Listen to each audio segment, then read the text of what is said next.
Olá, meus queridos do programa Foro de Moscou. Hoje, segunda-feira, 16 de março de 2020. Estamos transmitindo esse programa pelo YouTube e também pelo Spotify. Antes de mais nada, vamos começar pedindo aí os likes e pedindo também a inscrição no canal. Já esperamos a marca de 500 inscritos, mas a gente precisa dobrar essa meta aí para chegarmos, iniciarmos as transmissões ao vivo. Bom dia, boa tarde, boa noite, Bruno. Bom dia, boa tarde, boa noite, William. Reforço seu pedido. Se gostou do programa, dedinho para cima. Se não gostou, dedinho para baixo. Comente. Ative o sininho ao se inscrever, se você já não é inscrito. Você se inscrevendo, os primeiros 1000 inscritos vão concorrer a esses livros, que você pode vê-los mais detalhadamente nas nossas redes sociais, nas minhas redes sociais, ou nas redes sociais da agência Moscou. Você não deixe, reforço, ative o sininho e compartilhe esse vídeo. William, é muito importante a gente reforçar as pessoas para compartilharem os vídeos, que tem gente que acha que não pode compartilhar, que talvez a gente não goste que compartilhe. Muita gente me pergunta isso no WhatsApp. E eu digo, compartilhe sem moderação os vídeos que a gente grava aqui. A gente, sábado, iniciou a rodada de entrevistas com os pré-candidatos a prefeito de Mossoró, a série Cotados ao Palácio. Edson Lobão, marido de irmã Seição, andou reclamando que ela não foi convidada. E aí, ele já veio com um discurso, aquele discurso pronto, né? Ah, é porque a polarização, é porque ela não é de esquerda, é porque não sei o quê. Olha, eu já disse a ele, amigo, não comece o papo assim. Quando você começa com um papo assim, você já trata em nível de polarização. A gente não convidou porque simplesmente a gente não sabia que ela era candidata a prefeito de Mossoró. Se a gente soubesse, já teria colocado no convite, eu não tenho dificuldade nenhuma em trazer ela no programa. Então, Edson Lobão, no primeiro programa da semana, eu já digo a você, amigo, sua esposa já está convidada a participar do programa, já que ela é pré-candidata, o partido colocou ela como pré-candidata, creio eu, né, que você não inventar que ela é pré-candidata de um partido sem ela ter sido colocada. Qual então, partido, Bruno? O convite para ela estar aberto, vamos marcar o dia, vou combinar com você depois no WhatsApp, e a gente está aguardando aí. Daniel foi o único que não deu retorno, viu, dos convites. Essa semana a gente já deve fazer mais algumas gravações e vai ser pela ordem. Por exemplo, para essa semana a gente tem pré-agendado gravar com Alisson, com Jorge do Rosário e com Thelma Gugel. Quem gravar primeiro já vai no próximo sábado. Quem gravar depois vai ficando... E a gente vai pôr para frente. A gente vai botar pela ordem. Então, a gente vai ver aí com o que a gente grava primeiro, mas temos 3 gravações pré-agendadas já para essa semana, que a gente vai gravando e vai exibindo todos os sábados às 13 horas. A entrevista de Gutenberg já teve uma ótima repercussão nas redes sociais. Quando eu digo ótima, é porque deu o que falar, não necessariamente porque as pessoas gostaram da entrevista, até porque nesse Brasil de hoje, os livros são sempre julgados pela capa, ou os textos são sempre julgados pela manchete, que é outro assunto também que a gente vai abordar aqui no programa daqui a pouco. É verdade. Bruno, além de falar do coronavírus, que é o tema principal e o tema central na mídia brasileira, e não só brasileira, mas também mundial, mas nos jornais brasileiros, o assunto foi coronavírus, a gente vai falar mais adiante sobre isso. Mas eu queria começar falando de um episódio que você noticiou no seu blog, lá no blog do Barreto, que eu queria que você explicasse também essa situação. Moradores do conjunto Celina Guimarães perdem paciência com a prefeitura. Aí tem uma foto aqui, um vídeo, né? O pessoal aqui, no sábado, né, Bruno? Tá tampando os buracos da área, né? Da estrada, não é isso? Exatamente. Tá aqui as fotos. Exatamente. Isso aqui é muito parecido, Bruno, né? A gente sabe, isso aqui é muito parecido com a lógica do Estado mínimo, né? Então, vamos pensar assim. Vamos pensar da seguinte hipótese. Se os liberais os ultraliberais acharem que o Estado, que o mercado se autorregula, que o Estado teria que ser mínimo, então as ações do Estado teriam que ser mais ou menos assim. Já que não vai ter mais Estado, então vamos todo mundo tapar os buracos, vamos todo mundo fazer as nossas estradas, vamos todo mundo fazer o serviço que era do Estado, porque o Estado é mínimo. Nesse caso, ainda o Estado ainda não é mínimo, mas não está presente aí, nesse caso do residencial Celina Guimarães, né, Bruno? Pois é. Olhe, não estamos falando, presta atenção, não estamos falando de um conjunto de apartamentos localizado em área de pobreza. Celina Guimarães é um condomínio de pessoas de classe média. É um condomínio de gente de classe C para cima. Não é um condomínio de gente da periferia, que já é bem abandonado. Eu já fiz várias matérias aí sobre pessoas da periferia fazendo mutirão. Olha, é um condomínio que tem professor, que tem jornalista. É um condomínio de um perfil de classe C para cima. Não é um condomínio de gente de pouco, que moram pessoas de pouca instrução. Mas veja, a exemplo do que as pessoas dos bairros mais pobres da cidade já fizeram, que eu já registrei, eles decidiram por conta própria. Por quê? A prefeitura, em abril do ano passado, fez um serviço, ficou uma merda, com uma porcaria. Então, eles perderam a paciência, foram ignorados as suas novas solicitações, e eles foram lá e taparam os buracos. Olha, eles pagam IPTU, viu, William? Não dá nem para a gente associar a lógica do Estado mínimo, porque eles pagam IPTU para ter esse serviço. Isso. Olha, eles pagam IPTU, e mesmo assim eles tiveram que, por conta própria, fazer o serviço, tapar os buracos. Ou seja, mesmo pagando IPTU, aí você chega no sábado de manhã, você vê logo que é um lugar realmente mais classe C, porque eles estão fazendo isso no sábado pela manhã. Geralmente é funcionário público que folga no sábado pela manhã, boa parte dos funcionários públicos. Porque as repartições funcionam de segunda a sexta. Isso não é privilégio, não, é porque não faz muito sentido abrir repartição pública no sábado. Mas eles funcionam. Então, é gente que tinha o sábado de manhã livre, que podia estar lendo, vendo um seriado, indo no centro resolver alguma coisa, dormir até mais tarde. Eu prefiro, como eu sou funcionário público, eu prefiro dormir um pouco até mais tarde no sábado, já que eu durmo muito pouco. Na semana, que meu dia é muito acelerado, eu demoro um pouco para dormir. Então, dormi um pouquinho até mais tarde. Não, o que é que essas pessoas fizeram? Elas acordaram cedo, se cotizaram e fizeram tapa-buraco por conta própria. A prefeita Rosalba Cialino deveria se envergonhar disso. Eu fosse prefeito de Mossoró, eu estaria constrangido. Agora, sabe o que acontece? Alguns babacas vão para a rede social e dizer que isso é cidadania, que é bonito. Não, isso não é bonito. Isso não é bonito. Isso é triste. É lamentável, gente. Você não pode chegar e achar que isso é massa, não. Isso aí é humilhante para essas pessoas. Elas pagam IPTU para não ter que fazer esse serviço, gente. Isso é um serviço da prefeitura. Então não é bonito. Isso é revolta. São as pessoas indignadas com a ausência do poder público de cumprir suas obrigações. Isso não é trabalho para eles fazerem, não. Isso aí é desespero de que não aguenta mais ter prejuízo com os carros, com buracos. Então, gente, vamos botar as coisas no seu devido lugar. É muito legal você olhar os outros fazendo.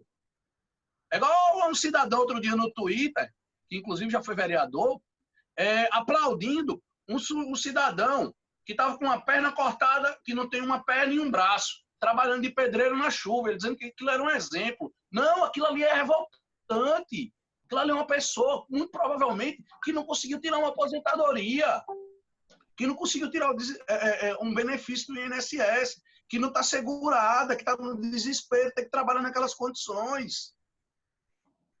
Então, a gente tem que começar a analisar as coisas como elas são. E não admirar, achar, glamourizar a desgraça alheia. Isso não é bonito, isso é revolta.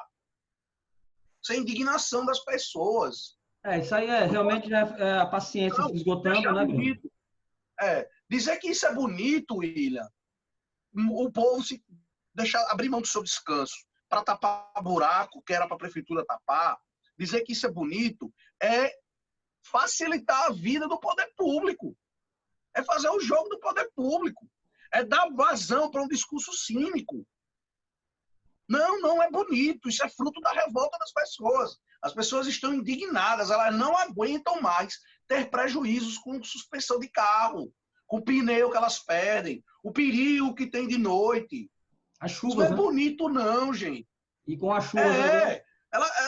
Isso é uma questão de segurança. A rua, aquela entrada ali, eu tenho uma amiga que mora nesse condomínio, e vez por outra eu visito ela.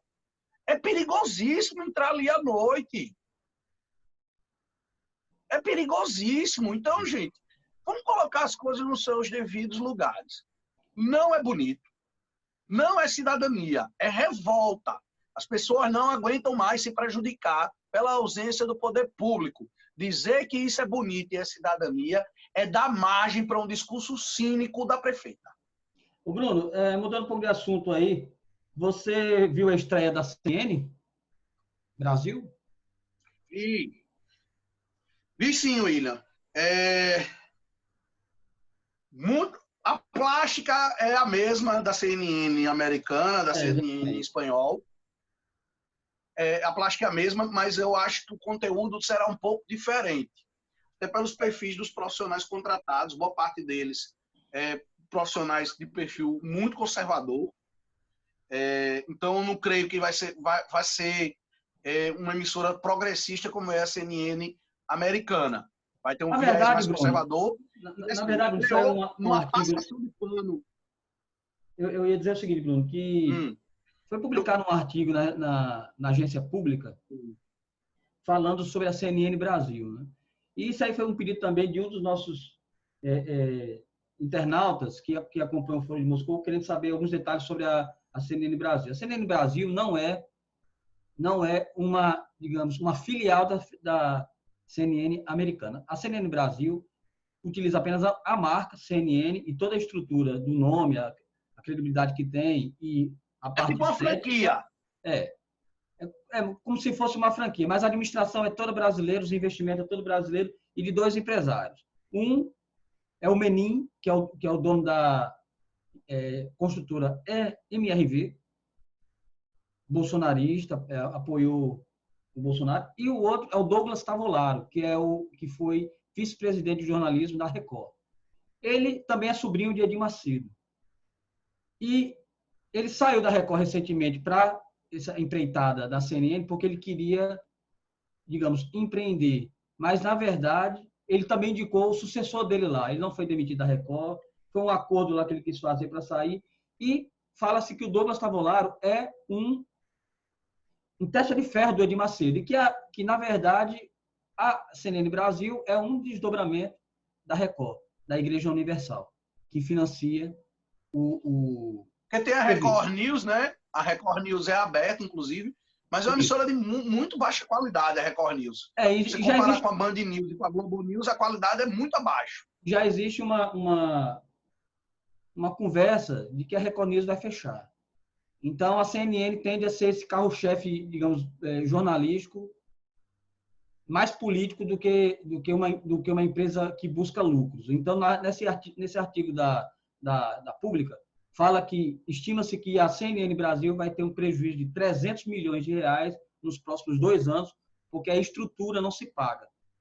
Mas, evidentemente, que se tiver um grande empresário e uma igreja universal por trás, isso se mantém, né? Pois é. Eu queria falar um pouco do conteúdo que eu vi ontem. Eles fizeram umas entrevistas muito curtas com os presidentes dos poderes. Eles podiam ter aproveitado melhor esses personagens. Não é fácil marcar entrevista com essa galera. Fizeram entrevistas muito curtas. Bolsonaro tinha cancelado a entrevista, mas acabou dando uma entrevista ao vivo. Até meio mal vestido para o cargo que ele ocupa. E na entrevista, eu não lembro agora o nome do repórter, ele perguntou sobre tudo, mas faltou uma pergunta. Como o Bolsonaro recebeu a morte de Gustavo Bebiano? Sim, ele não se manifestou, Por que né? ele não fez essa pergunta? Porque nós somos jornalistas, eu teria perguntado. Certamente, Bolsonaro não deve ter no cercadinho hoje. Mas quando ele pegar alguém da Folha de São Paulo, em algum momento alguém vai perguntar isso. como ele recebeu a morte de Gustavo Bebiano. Isso. Vamos ver o que é que ele vai dizer a respeito disso. É verdade. Ele deixou uma carta, né? Não sei se você soube que a Veja publicou uma carta do Bebiano, né?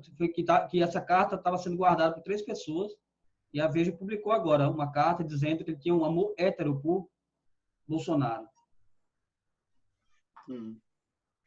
Pode continuar, Bruno. Pois é. O presidente... É muito, a gente precisa falar um pouquinho da morte de Bebiano, eu já gravei um vídeo, mas eu queria falar, a gente não pode deixar de falar aqui no programa. Tem muita teoria da conspiração rolando. Eu sempre digo, principalmente ao pessoal da esquerda, que precisa ter um pouco de cautela, não ficar reproduzindo as maluquices que a galera bolsonarista reproduz em relação ao Celso Daniel. Eu sempre digo, se você sabe alguma coisa que indique que o PT está por trás da morte de Celso Daniel, que já foi esclarecida pela polícia, amigo, corra para o Ministério Público, corra para a polícia e conte. Se você sabe de alguma coisa, de alguma prova, cara, não perca seu tempo. Agora, se um assunto já está esclarecido pela polícia, é difícil você trazer outro elemento.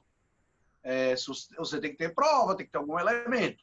Com relação a Bebiano, eu digo mesmo na esquerda, se você tem alguma prova de que houve um assassinato de Gustavo Bebiano por Estados Unidos, CIA, Bolsonaro, o Diaba 4, corra para a polícia para denunciar.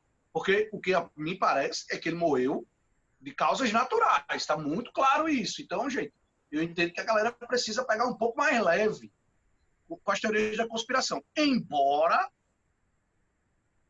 a morte de Bebiano seja muito boa para Bolsonaro. Muito conveniente. Porque Bebiano sabia demais. Então, é mais uma morte conveniente para o bolsonarismo. Ponto. É só isso. Não há nenhum indício de que tenha tido algum crime nessa história. Então, vamos usar racionalidade em relação a esse assunto. Ô, Bruno, ainda falando de morte, né? O caso Marielle aí completou 2 anos. Foi muito comentado nas redes sociais, tanto de gente que quer saber quem mandou matar a Marielle. Todos nós queremos saber quem mandou matar. E você também publicou hoje, inclusive, assim que antes de começar a transmissão, você tinha acabado de subir essa matéria. Falar da morte de Marielle não significa esquecer de Valéria, Luciana e por aí vai. Eu queria que você falasse um pouco desse artigo. O que motivou você a fazer esse artigo e qual é o conteúdo dele? Olha, ontem, lá no blog, eu publiquei 2 artigos sobre a morte de Marielle. Deixa eu falar igual a Bolsonaro agora, viu, Mariela? 2 artigos sobre os 2 anos da morte de Marielle. Um, da Plúvia Oliveira, que foi presidente do DCE da UERN. Se você puder baixar aí um pouquinho para a gente falar. Ela fala mais em relação à questão da presença da mulher negra no legislativo. E outro do deputado estadual Sandro Pimentel.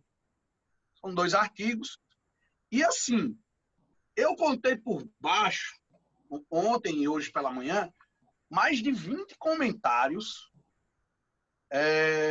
a respeito do caso de Marielle. E esses 20 comentários que eu marquei aqui na minha cabeça, eles tratam justamente de por que falar dela? Por que não fala do caso de Valéria? Ah, mas e Valéria? Valéria não foi o caso, porque você não fala de Valéria? Qual a importância que essa mulher tem aqui para Mossoró? Tem outros assuntos mais importantes. Alguns comentários assim de um show de falta de empatia. Quem disse que eu só tenho leitor de esquerda precisa acompanhar os comentários no Facebook, que eu acho que eu tenho mais leitores de direita, inclusive. Pelo menos são os que aparecem mais para comentar os textos que eu publico, os meus textos, e os textos de terceiros que eu publico aos domingos. Todo domingo, inclusive você de direita, se tiver um artigo, conseguir produzir algo, escrever algo que você queira opinar, manda até a sexta-feira, às 19 horas, que eu publico o seu artigo nos domingos. Nos domingos eu tiro folga, não escrevo raramente eu escrevo no domingo. Minha mulher não me proibiu de escrever aos domingos, então, como eu sou um marido obediente, eu não escrevo aos domingos. Então, se você tiver um texto, alguma coisa, alguma ideia, algum contraponto sobre algo que eu publiquei ao longo da semana, manda que a gente democraticamente publica. A gente está aqui para isso. Então, o que é que eu pensei? As pessoas não estão entendendo as coisas. Primeiro, eu já publiquei vários textos sobre o caso de Valéria. Eu sou indignado com a impunidade da morte de Valéria. Agora, o que me chama a atenção, William, todo mundo fala, o caso de Valéria completou 3 anos em setembro. É um caso revoltante. Mas também tem um caso, o feminicídio, escancarado, claramente feminicídio. O caso de Valéria não está comprovado ainda se foi exatamente um feminicídio. Mas o caso de Luciana Sartori, ela foi assassinada no Natal de 2017. Ela completou 2 anos também do assassinato dela. Claramente feminicídio, o assassinato com requintes de crueldade. E por que eu digo que um caso é feminicídio e o outro não? Porque no caso de Valéria, me parece um assassinato comum. Não há, mas o caso de Valéria, pelo ódio da pessoa, demonstrado na forma como a matou, os olhos dela foram arrancados, ela foi mutilada.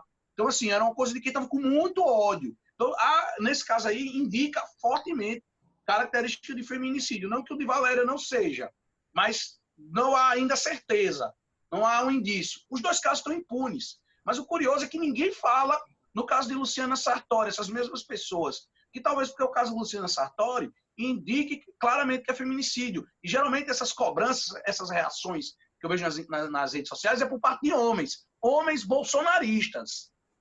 Então eles querem falar de Valéria, mas não falam de Luciana Sartori. Alguns fingem que não teve esse caso. Eu sou indignado com os 2 homicídios, com o de Luciana e com o de Valéria. Eu sempre abordo, e olha, gente que chega e diz assim, mas você não escreve, escreva, procure. Agora, qual é o problema? Nós temos uma parte dos leitores, são leitores de manchetes. E a gente tem que parar de ler manchetes, gente. Vamos clicar, vamos ler.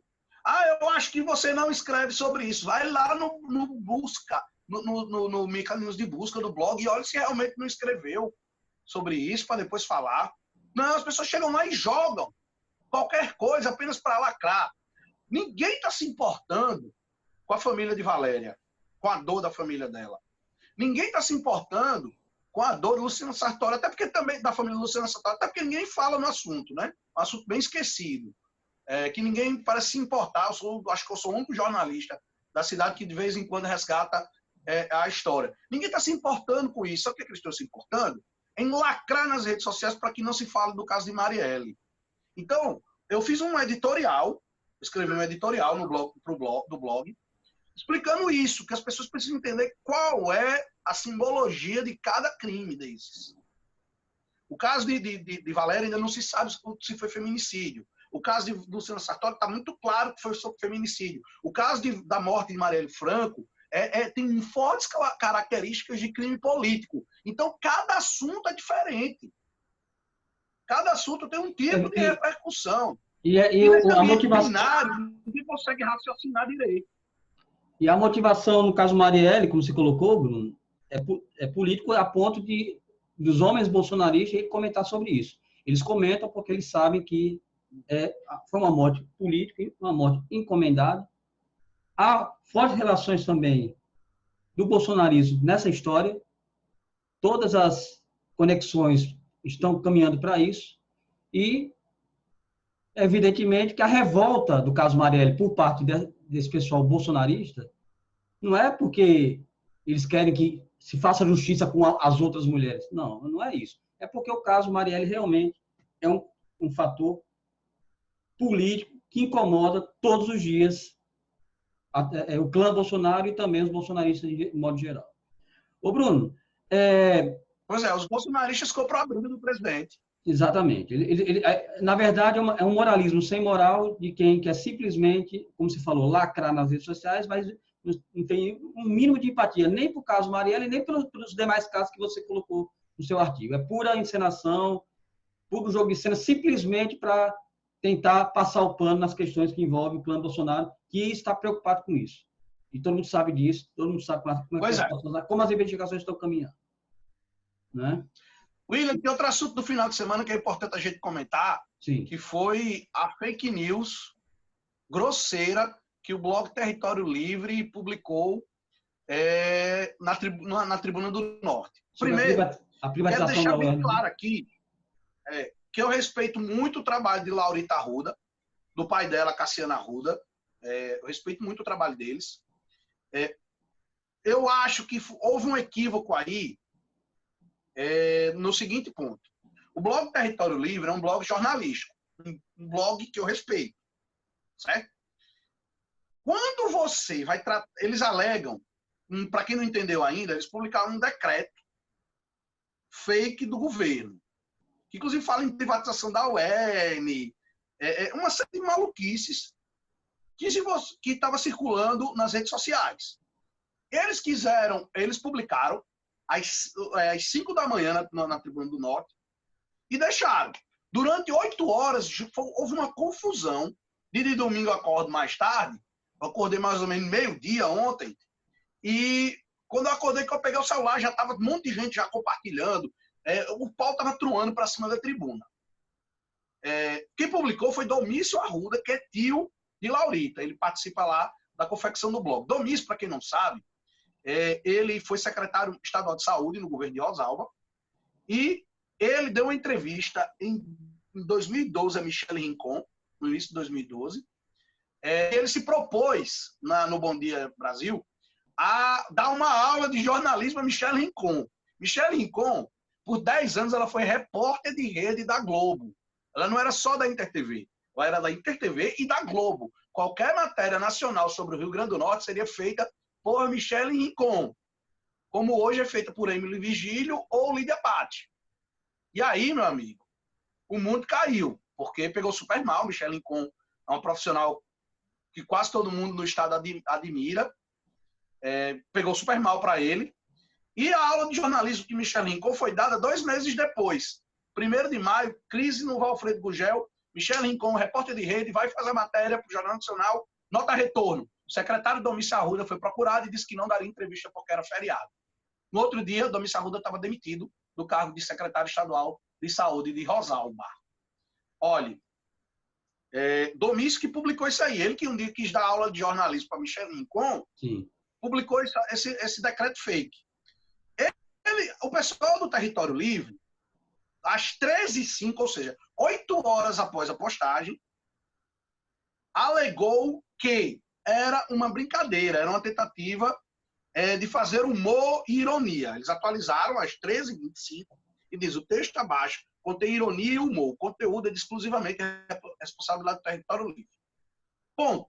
Olha, quando você tem um blog que se propõe a fazer jornalismo sério, se você vai botar qualquer coisa que envolva humor, você tem que alertar antes. Por quê? Não culpe os leitores.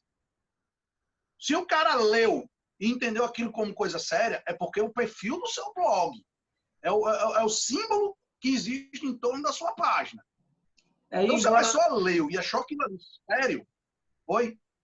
Não, embora tenha sido publicado num blog na Tribuna do Norte, daí todas as críticas foram para a Tribuna do Norte, a Tribuna do Norte depois ela emitiu uma nota dizendo que não tem responsabilidade sobre o conteúdo dos blogs, inclusive esse material não foi reproduzido nas redes sociais ou nos perfis jornalísticos da Tribuna. Mas ainda assim a Tribuna teve a grandeza de se desculpar. Sim, ela emitiu uma nota, inclusive eu estou com ela aqui. Isso. Emitiu uma nota, teve a grandeza de se desculpar. Olha, é difícil você brincar com assuntos como privatização da UERN, coronavírus, que é um negócio que está gerando muita preocupação. Você, quando vai tratar do negócio, se você não está escrevendo no Sensacionalista, em Joselito Miller e outros sites de humor, você tem que alertar as pessoas que aquilo ali contém humor e ironia antes. Não depois do estrago feito.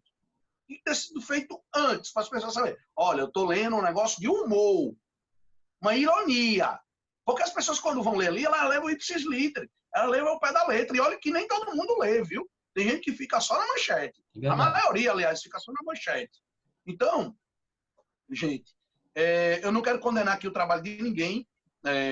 Eu já errei, já dei barrigada. Eu não sou perfeito, eu sou falível. Mas quando eu erro, eu me desculpo. Eu assumo meus erros.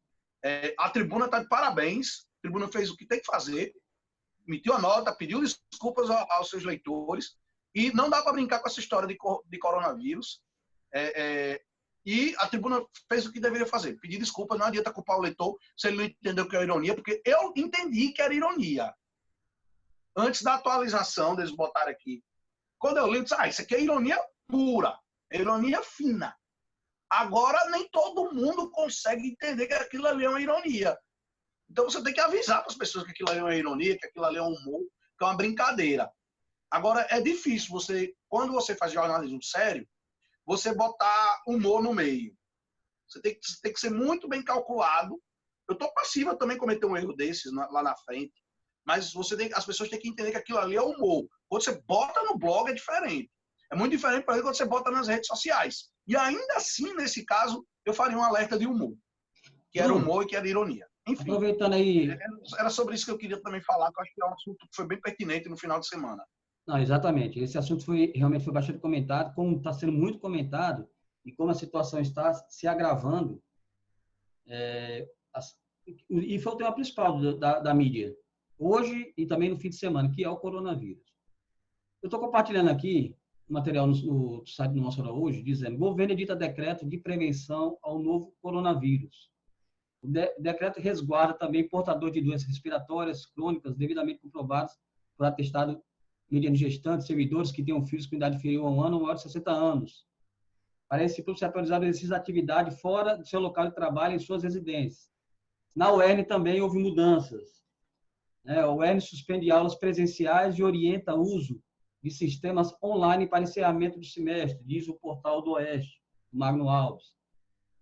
Esse final de semana também foi da marcha golpista contra o Congresso e contra o STF, patrocinada aí pelos bolsonaristas e que também teve a participação do Bolsonaro. A participação do Bolsonaro foi bastante criticada, inclusive, eu vou compartilhar aqui essa capa da Folha de São Paulo de hoje, foi bastante criticada pelo fato de ele ignorar o coronavírus e ir aos atos contra o Congresso e o STF.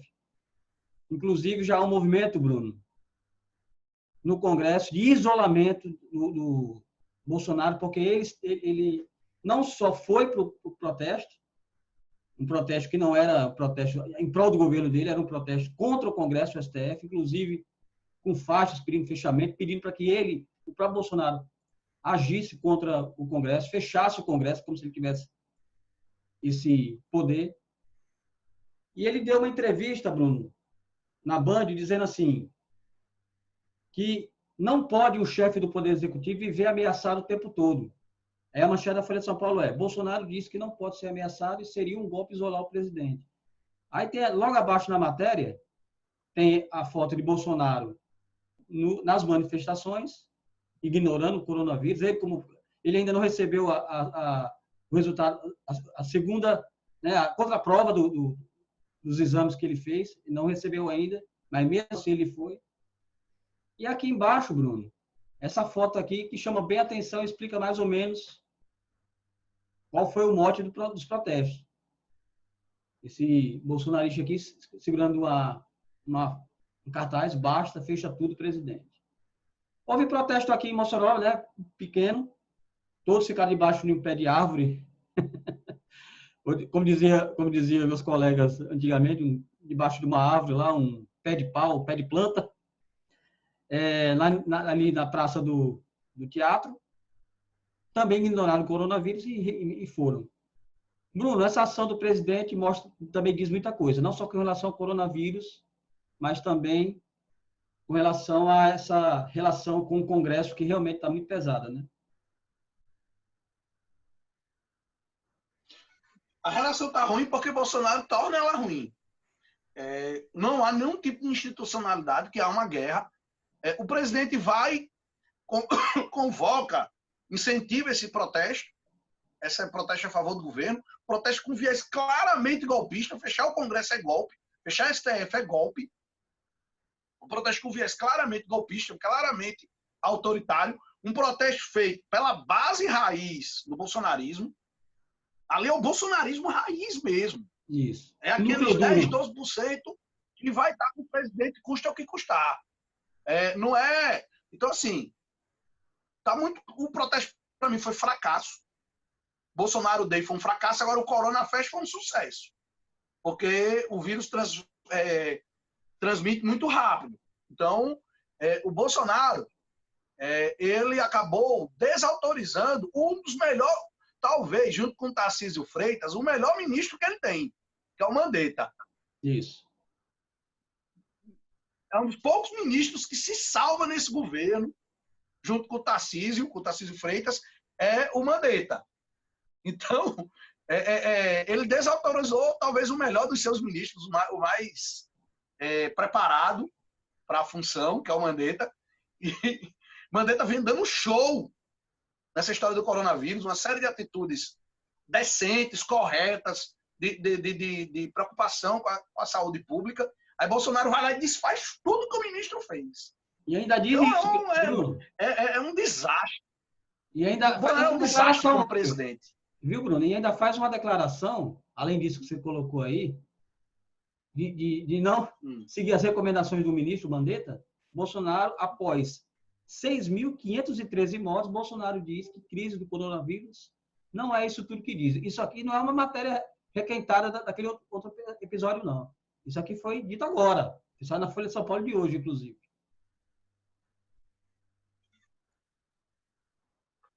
Pois é. Inclusive, Rafael Duarte, eu vou mandar um link aqui para você botar aí no sistema, para o povo ver a manchete. Rafael Duarte acabou de mandar uma notícia aqui, da agência Sabe Mais, que os jornalistas foram agredidos em Natal. Se você puder botar aí para a gente ler a matéria e... Deixa eu abrir aqui. Deixa eu abrir aqui na agência Saiba Mais. Foram agredidos por quê, Bruno? Eu já mandei o link para você aí no Zap. Mandou? Não sei, eu queria que você botar aí para a gente ler e comentar. Sim, vamos lá.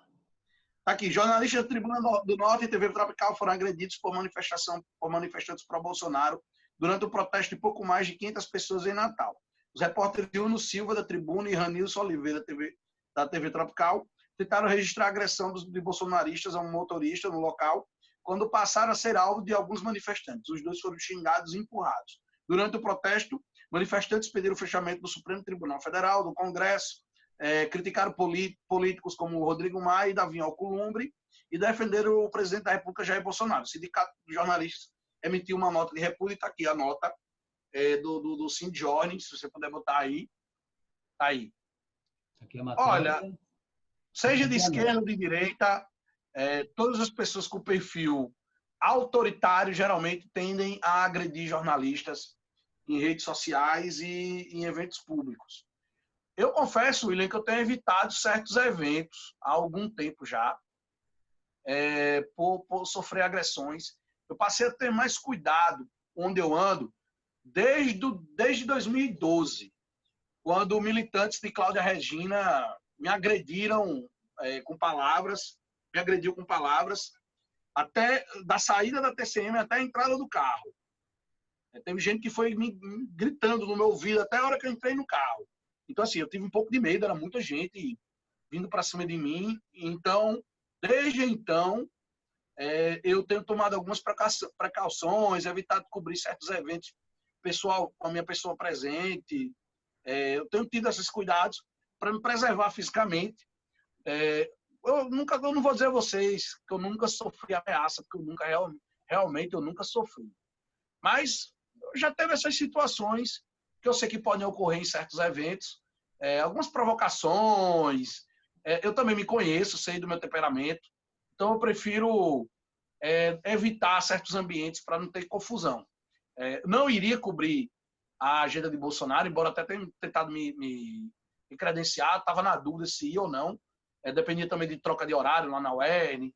Então, assim, eu já tinha decidido não ir na reta final, mas por via das dúvidas me credenciei, caso desse certo eu ia. Mas eu estava um pouco de receio, porque é uma galera muito agressiva. Olhe, tem idiotas e gente agressiva dos dois lados.